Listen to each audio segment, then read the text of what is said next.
қазақпен тең едім, өздеріңдей хандардың, қанында жуан билердің, атыңдай даусын ақыртып, лауазым көкке шақыртып, басын кессем деп едім, елдің бойы ентоға ел қондырсам деп едім, жағалай жатқан сол елге мал толтырсам деп едім, сізі биік ақ орда еріксіз кірсем деп едім, керегені қиратып, отын етсем деп едім, туырлығын кескілеп, тоқым етсем деп едім, тақта отырған хандардың, төрде отырған ханымның, көңілім етсем деп едім, айдай-ай, айдай-ай, айдай-ай,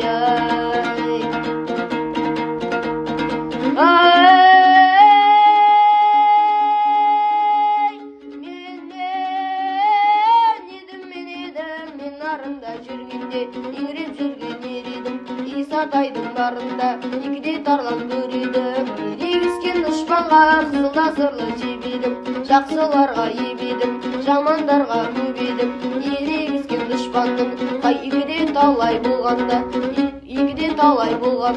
азыққа етін жеп едім, хан баласы Ақсүйек ежелден табаннан асқан, ата дұшпан сен едің, ата жауым мен едім, ешкімге дұшпан дең болмас, етектен кесіп жең болмас, хан баласы Ақсүйек бәйге сұлтан сен болып, нарқоспақтың баласы оңаша желден жолықсаң, аңнан алған шабақтай қиябыр соғы бас етем,